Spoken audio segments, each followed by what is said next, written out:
Hello and welcome to this week's question and answer session on organic pools and stuff like that. Yeah, stuff like that, really. Sarah has got some questions, obviously. Obviously, this would be pointless as a question and answer session without any questions. So what's your first question? Okay, I'm going to try and pronounce some of these Instagram handles, but I may be hopeless, so please don't correct me because what you don't know can't hurt you. So, at Kazthai, she said about our algae video, great, I now know which types of algae I have, but how do I get rid of them? Healthy type, but covers the entire pond and I can't see the water. Advice, please.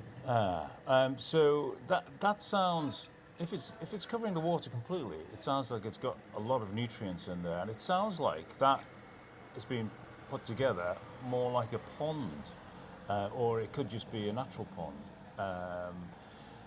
If it's a hole just dug in the ground and groundwater's got in, or if it's filled with groundwater, then it's more than likely going to have too many nutrients in it. So you will get excessive algae. There might be other sources of nutrient getting in, like I don't know if there's any fish in there. Well, if it's covered in algae, there won't be. They would have killed them off.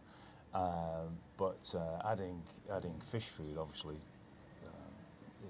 is a big no-no because we don't want fish in there basically, and we certainly don't want any added nutrient from food.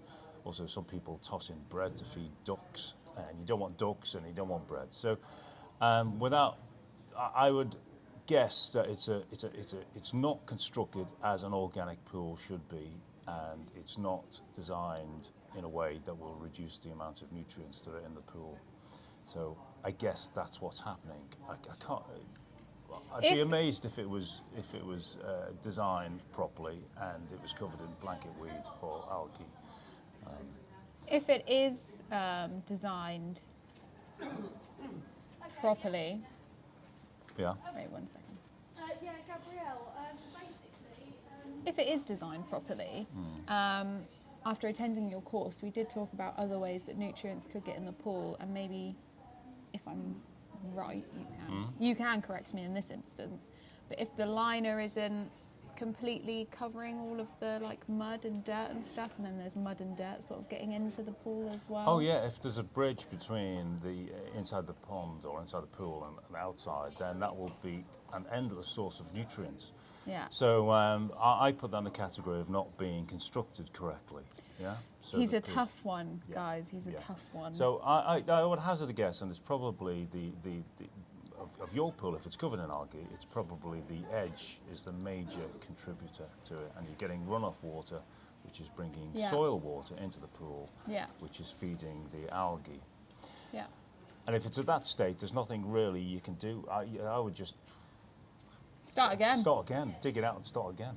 Is there really nothing you can do though? Well, you can. Can you not? Is there no way if to it's get rid completely of the... covering the surface, then that is wrong. You know, then there will be very little aquatic life underneath that because it will be deprived of light and oxygen. So it's not going to work. Oh wow. Yeah. Bad news. You could just endlessly rake it out to get some sunlight down into there, but so there's no real way. Sounds like the design is wrong if it's doing that. So there's no real way of actually taking nutrients out of a pool either then? Oh no, there is. Yeah, but so not to that level. Right, but if for example it wasn't that great of a level, if you did have too much nutrients in the pool, there are ways to get rid of that nutrient. Yeah.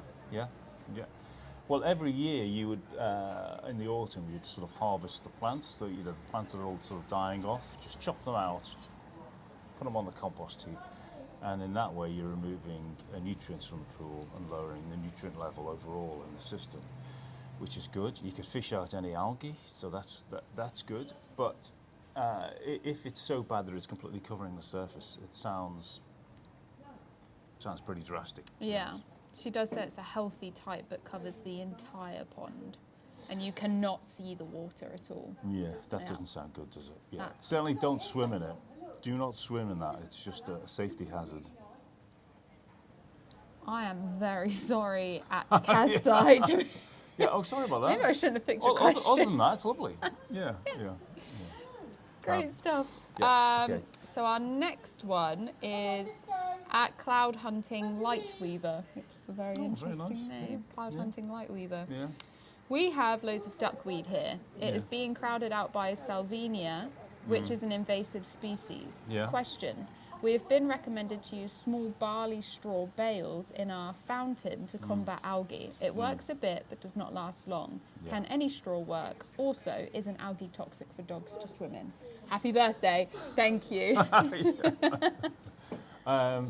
Yes, not all algae is toxic to dogs. Just blue-green algae, which is not actually an algae, it's bacteria. Yeah, if you've got blue-green algae, you certainly don't want to be in the pool anyway. Now, there are several things that come to mind here. First of all, I would never have a fountain in an organic pool because it's a waste of energy. But also, it provides a wonderful condition for algae to grow. So you probably find clumps of algae growing all over the rocks where that fountain comes in, or over the surface. Where you've got an excessive water movement, you'll get lots of algae. And if it's covered in duckweed, it sounds like again, it's the same issue. There's too many nutrients in this pool. I suspect again, this is just a standard pond. And this is what happens if you don't make a pool correctly. These things happen, and it's all to do with, again, limiting the amount of nutrients. So I think it is the same problem as what we've heard. What about the small barley straw bales that they've been advised? There is some sort of anecdotal evidence that barley straw does work, but it's only a short-term fix.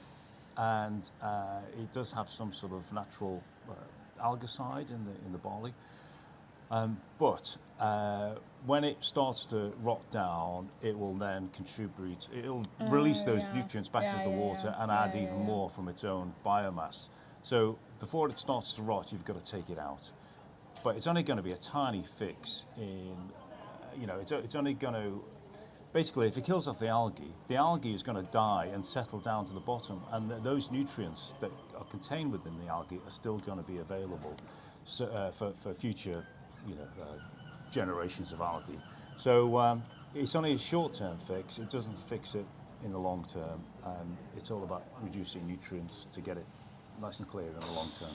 So once again, I'm sorry, Cloud Hunting Lightweaver. Yeah, sorry, we're on a bit of a. Negative. Yeah. Yeah, but it's good. Great It's name good. though. It's Great good. name. Great name. Yeah, and hopefully a great pond once you've sorted it out. Yes. Get rid of the fountain.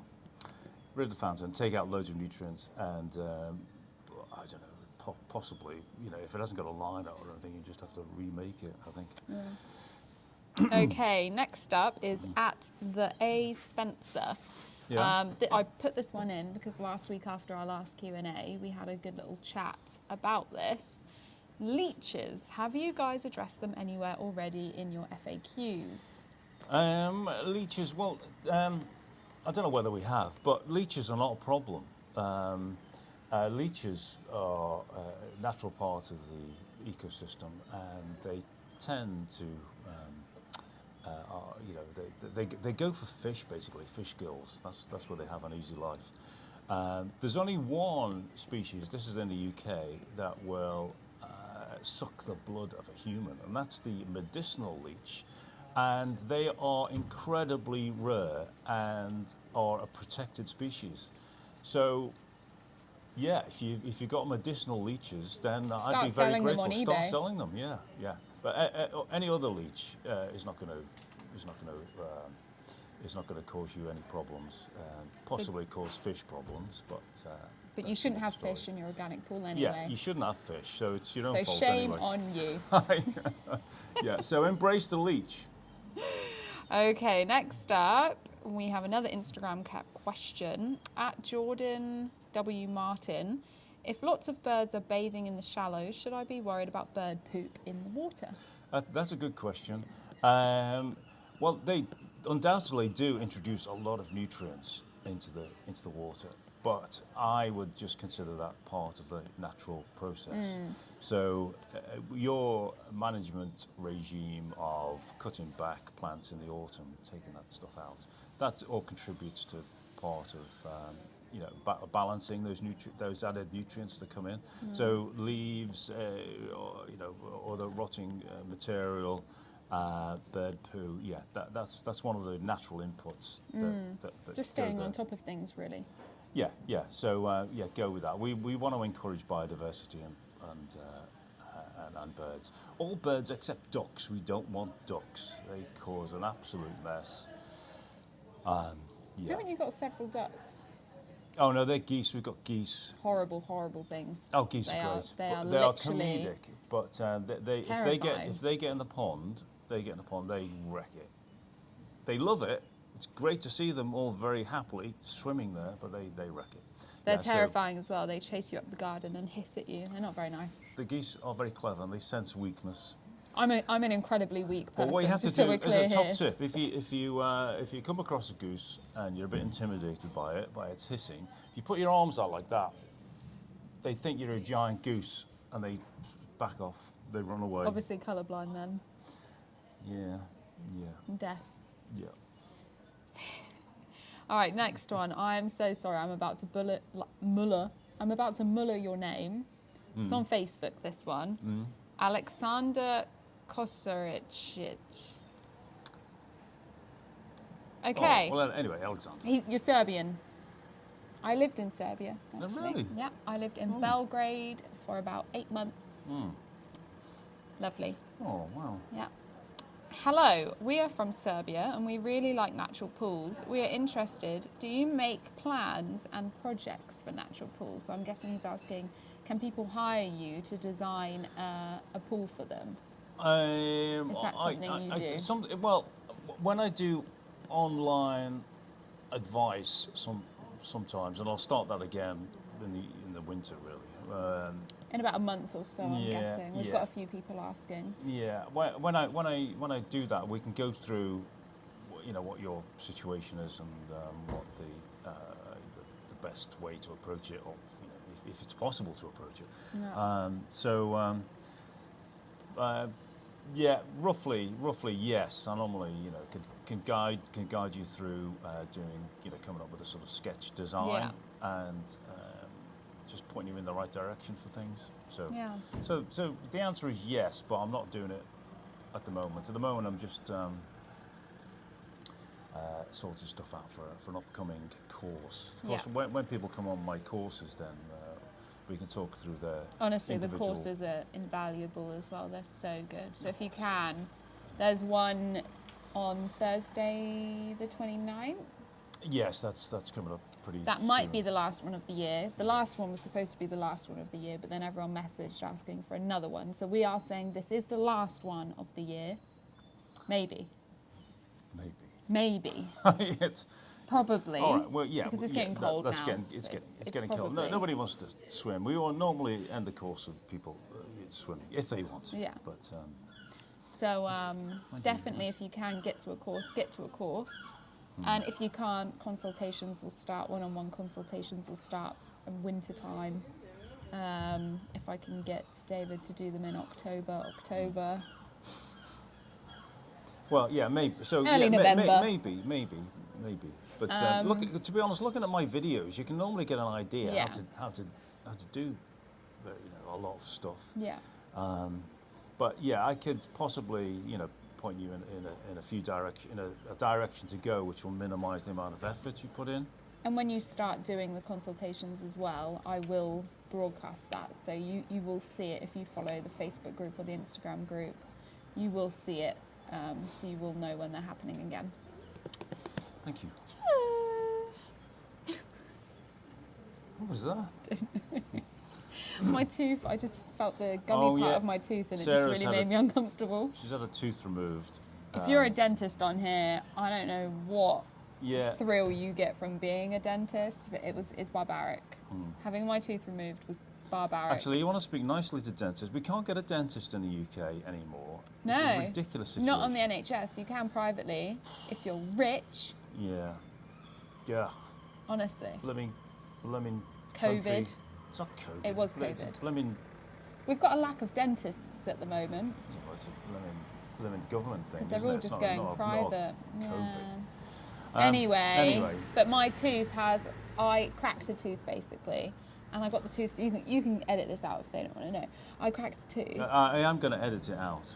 and they yanked it out like I was nothing. Nobody wants to listen to bloody Yanked teeth it. They being were pulled rocking out. my head back and forth. My face was in her bosom. It was held, locked into her bosom, and they were just rocking my tooth about. It was horrendous. Barbaric. And now I just have this massive hole. Anyway, Doesn't stop you talking. it has to Adrian. Adrian's my partner. It's actually gotten to the point now where I used to have to ask him to do something like 10 times, and now I just say, All right, Adrian, my tooth hurts. I'm going to ask you this once. And then he does it straight away. So I don't know how long I can get away with that for, but anyway. Are you ready to work now? I think we're going to have to drag Adrian into the next Q&A for a sort of... Oh, don't. That boy can hold talk. himself to account. Oh, yeah. He's been pretty good, actually. Yeah, no, he's very good. He's very good. Yeah, all right then. I don't think you should edit that part out. I think that part, it gives them a look into our lives, you know, creates a one-on-one. Anyway, Yeah. last question. Facebook again, and this one I was actually interested in. Don't read them before. I can't read. I can't actually read them. Too From small. Tonino Schaefer. Hi there. I was wondering how to make sure to avoid Legionnaires' disease from a natural pool. Can you tell us what Legionnaires' disease is first? Me? Yeah. Well, it's not. I'm not a great expert. These have been tossed at me. Legionnaires' disease is normally associated with water tanks, and so it gets into the gets into the drinking water, but it's also, I don't know, it's also contaminated via an aerosol. I don't know. But yeah, basically pigeons in water tanks. But in a natural pool, you'll have a whole range. Basically, every cubic millimetre of water has got millions and millions of organisms in. I see the water or I visualise the water in an organic pool as more like a bio-yogurt. And that's what's basically in a bio-yogurt stopping the milk from going off, isn't it? I think you've just put me off yogurt. Okay. So the pond life is so rich and diverse anyway that any pathogen that gets in there will be quickly devoured. Legionnaires' disease, I'm no expert, but it's in water tanks, and so there's very little of natural life in there anyway, because it's dark. And there's no plants. there's no plants. Yeah, so things like that. So when you have a balanced ecosystem with plants filtering the water, it's well oxygenated, then usually any human pathogen will then just get consumed by the billions of organisms already in the pool, living happily and keeping the water nice and hygienic for you. So if you make it properly, you're not going to get these pathogens in the water. Well, yeah, the evidence suggests that you will not get them. There are thousands and thousands of natural pools made, and I don't know of any reports of Legionnaires' disease. Basically, what we're saying is, after, at the conclusion of all the answers is, build your pool properly, guys. Yeah, but that's build it properly. Probably part of it, yeah. Do it properly, do it once. You were holding two fingers up there. Yeah, do it properly, do it twice. Yeah, well, I've made my pool, I had to redo my pool more than once. Even the grates mess up. I've messed up badly, a few times in my pool project. So I think that's good to know, though, isn't it? Oh, Because it can so easily happen as well. Yeah, and then I can point you in the direction of how to avoid those big, massive problems. So ask us. It's all valuable in the end. Give us your questions. Not too many of them. Yeah. Whether they go, but I stockpile some of them. Oh, I do put you them in really? little categories. Oh, that's nice. So YouTube, Instagram, Facebook, comment on them. We prefer comments rather than messages because some of the messages do get lost. But the comments are always there in the order that they've been written. And topics. It'd be nice to get some topics to talk about. People loved the algae topic. Oh, really? Oh, that's great. I think we could do like a leech topic or No, like not a bug topic. You could get your son involved because he's very, very into that. Yeah, could do. Yeah, Holding all the little bugs. I will not be there for that one. I can tell you that right now. Anyway, we'll see. We'll see. There's a whole world out there. There's a whole world. And I did actually bring my clipboard in order to illustrate anything that needed illustration. But actually, those questions didn't need any illustration. Yeah, because I left out the questions that needed illustration because you didn't tell me you were bringing the clipboard. Yeah, well. So maybe if you communicate next time, I'll know to put in questions that need demonstration. Yeah. I can't work under these circumstances. Yeah. Anyway, well, from Sarah and me, I can speak for myself. can you?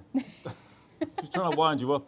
Anyway, it's been an absolute delight, and hopefully you might have found something in this video of interest. I think this is a really good video. Was it? Yeah, I think this is a really good one. All right then. Bye for now. Until next time. Oh yes, we're hopping it. Oh yeah, we're going. Bye for now.